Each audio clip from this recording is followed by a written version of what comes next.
Hey everyone, this is Andrew at Plainview Farm, and this is my wife Mandy. And today we're going to start possibly a new series of videos, I don't know, we'll just have to see how it goes, where we discuss different farm topics. If you have any suggestions, comments, you like it, you hate it, whatever it may be, please be sure and comment down below. Let us know what you think, or if there's any topics that you would like us to cover.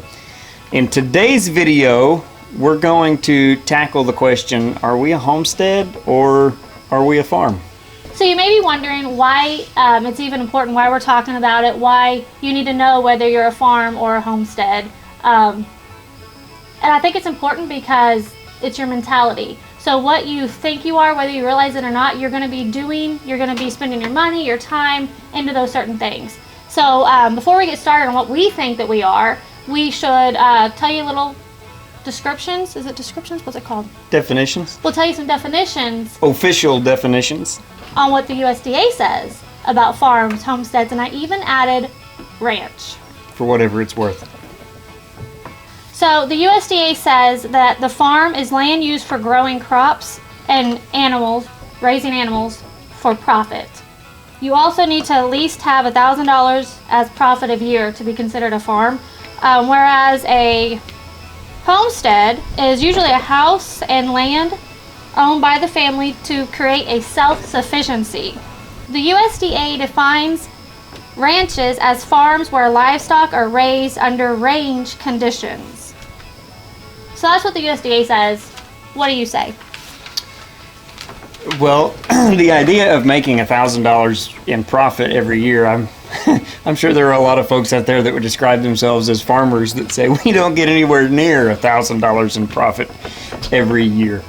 So I'm sure there's probably some income tax definitions in there, those kinds of things that the IRS is concerned about, because the IRS, they want you to fall into a certain category. I don't think the government wants people using farms just as a tax write-off in order to fund their hobbies, that kind of stuff.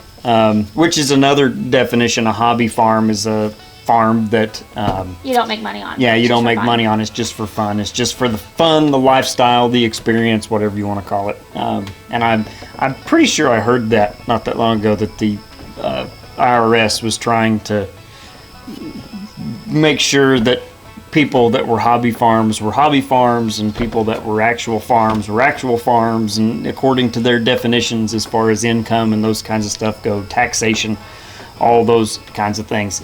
And so I heard a guy one time, I was at a conference, and a guy said, don't ever refer to yourself as a hobby farm if you don't think you're a hobby farm, as according to the USDA, or not the USDA, but the IRS definition. Don't call yourself a hobby farm, because then they'll stop allowing you to deduct all of your expenses. But anyway, that's a whole other discussion. That's not really what we're talking about. I could probably rant and ramble on that for quite a while.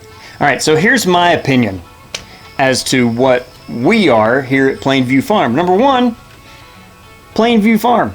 It's in our name. We're a farm. That's true. All right, okay. So that doesn't really mean a whole lot, I guess. But anyway, so I've always been around farming. I grew up on a farm, raised on a farm, that kind of a thing. Where we actually were. We were raising cattle for a profit. That was the goal. My parents were hoping to one day retire and use the farm to supplement retirement income, that kind of stuff. Circumstances of life got in the way of that. My dad passed away very young, so that all changed. But I have that, I guess, that mentality, that way of thinking in terms of agriculture in my blood, so to speak. I have it ingrained in me. So whenever I think about a farm, or whenever I think about what we are, I think that we're a farm. Because whenever I invest money in animals, whenever I buy animals, my goal is to try to raise something to make a profit. That may not necessarily be Mandy's goal, at the end of the day, and so she may feel differently than I do. So my goals are a little bit different. Andrew's more worried about profit, making money, raising the animals to sell, to support everything that we have. And my concern really is what goes on inside, the food. I want food. That's what I'm more worried about. And I think with that, I think our roles, especially if you're living this lifestyle with someone, you obviously are just going to go into certain roles. We have very traditional roles in our marriage. He supports us, makes the money. I do most of the cooking, all of the shopping. And so when I look at an animal that comes on our land, I think food. So we've been doing this farm type lifestyle for a long time. We've been married 18 years, by the way. And as I've gone through the years, I tend to go more toward homestead because I tend to care more about what's going on in our house with us, what our kids are eating, how much I spend at the grocery store. Things are getting more expensive. So, I want meat. I want meat that we grow to go inside the house. So when I say, hey, Andrew, I want a steer, he hears something totally different. I haven't got a steer yet. And this is why. It's been quite a while since we butchered our own beef, I'll be honest with you. It's been a long time. But she says she wants a steer, and I usually hear, hey, let's buy some cows. And so, she wants a steer to convert the grass out here on the farm into beef. And I think, hey, let's get some cows and a bull, and we can raise calves that we can then sell and convert the grass into money. So this is what happens too if you're not on the same page with your spouse whenever you're trying to get to an end goal, is that I want a steer. I want to spend $1,500 on a steer that we can put in the freezer. He hears a whole herd of cattle, so you then go spend $10,000, $11,000, whatever it is, on a herd of cows. Your wife hasn't gotten a steer yet, but you're still spending money on the cows, getting the hay, making sure the grass is, up to par to feed the cows. And the wife is wondering, where's the money? You're not seeing anything. It's like, you gotta trust me, kind of a thing. It's gonna be worth it. Hang with me, don't give up yet. So then the pressure goes on the husband and the cows go. And so then you've just got this circle, a vicious cycle of nothing. So if you're just starting out, be sure that you know kind of what you want your end goal to be so that you don't just spin your wheels, because that happens, and that can happen for a long time. I'm sure I will get a steer eventually. Right now we've got a herd of cows, so.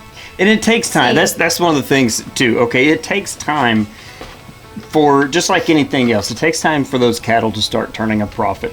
We're still trying to pay for our cows. Okay, we're still trying for those cows to pay back that initial investment we made whenever we bought them, so that they can actually start turning a profit. And like I said, that takes time. That takes years. There's multiple calf crops that have to be sold in order, like I said, to pay back that initial investment that you made to buy those cows, and to then begin where they are not just paying for themselves and paying for feed, paying for just regular costs, but they are actually starting to contribute something to the farm. So right now, we're still in the red whenever you think about cattle. We are still in the red whenever you think about the pigs as well. It's the same thing. She says, I want a pig, and I go out and I buy 15 feeder pigs because my thought is, okay, well, we can put a pig in the freezer, and we can raise another one to sell to help pay the costs of putting the pig in the freezer that we want. And so then the way my mind works, it's like, well, if one or two pigs will help pay for the pig that we want to eat, then if we buy 15, we can put a little money in our pocket, or have a little money to spend on other things. So, we end up buying feed in bulk instead of buying a few bags at a time, that kind of thing, because I went out and I bought 15 pigs, and I'm a farmer. I'm not a homesteader. I'm not a farmer, or I'm not a homesteader. I'm a farmer. I'm trying to make a profit at this thing. And that's the big difference. When you're trying to make a profit, you want as many animals as you can. When you have the homestead mentality, you want what you need. I think we need 3 or 4 pigs a year. So that's what I want. And then if we have extra, from our sows, how many we have? 2? Are they sows? We have 2 sows, yeah. So if we have extra from our 2 sows, we keep what we need, 3 or 4, and then sell the rest. So when you're thinking of like homestead, your mentality is thinking of more of what you need to survive. And then the extra you then can give away. You can go to the farmer's market and sell. I mean, there's things you can do to make money. And it's actually, you can make quite a bit of money. But that's not your primary goal. That's not the primary goal when you are a homesteader. It's more about what you can get for yourself and for your family. So, what are we? I think we might be a little bit of both, which is possible. I actually I read a term, farmstead. You have to look it up. I think we're a farmstead. You think we're a farmstead? I think we can mix the two. Maybe that's exactly what we are as a farmstead, because we're only 20 acres, right? All we've got right here is 20 acres. It's not like we're sitting on, 40, 80, 100 acres, a few hundred, whatever it may be, right? We're only 20 acres. So on 20 acres, there's a lot of people.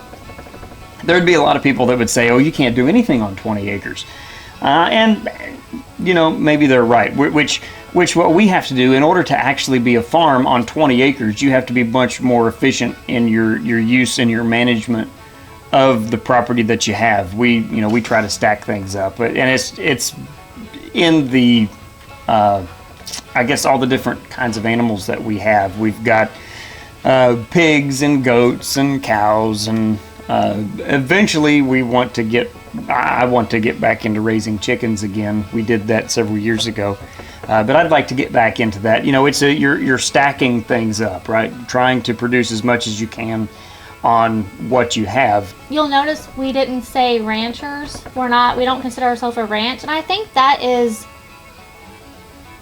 regional, really. I don't know who considers himself a ranch. Well, comment if you do. And it's interesting, actually, being in southern Missouri, we'll have folks move here from out west, and they will buy 20 acres, and they will refer to it as a ranch, which people around here, I think it's kind of funny. Yeah, they'll kind of snicker. Somebody says something about my ranch, and the people around here kind of snicker, a ranch, huh? Which, I mean, it is what it is. I don't really care what you call it, but folks will call it a ranch. It's because, well, that's where they come from. That's what they're used to calling it. Of course, the USDA definition was a range. A farm that your animals are ranging. There's no ranging around here. There hasn't been any kind of range farming. Cattle operations around here in 70 years probably. But again, I think it all comes back to that mentality. If you want to call yourself a ranch, call yourself a ranch. I don't care. It doesn't make any difference to me at the end of the day. So I think the big takeaway from this discussion is that we may have individual ideas. We may have individual things that we're doing, even as a married couple, just because you take on your individual roles in your marriage. But we have a great marriage, and we've been married a long time, and we enjoy living out here on our land, doing the things that we like to do. Whether he's trying to make a profit, for our benefit, and I'm just wanting meat, we're working together. We're not trying to tell you what you should be. If you're doing something, that's not what we're doing, it's not wrong at all. You need to do what's best for your family, what makes you happy, and keep, any discussion going with your spouse as far as what you want the end goal to be on your farm, on your homestead, on your ranch, just because it's good to have that communication to be going in the same direction. So this is just kind of a new thing that we're trying out. Once again, if you like this kind of content, please let us know. If you have any questions, any topics that you think that might be good for us to discuss, by all means, comment below, let us know what you think. As always, I appreciate you watching. I hope you found this video useful. If not, I hope you at least found it entertaining. We'll see you next time. Are you ready to end it, or do you have any other things? I had something I was going to say, and I can't remember what it was now. I'm so sorry. Do you want to talk about chickens now? No, I can't remember what I was going to say. I'm so sorry.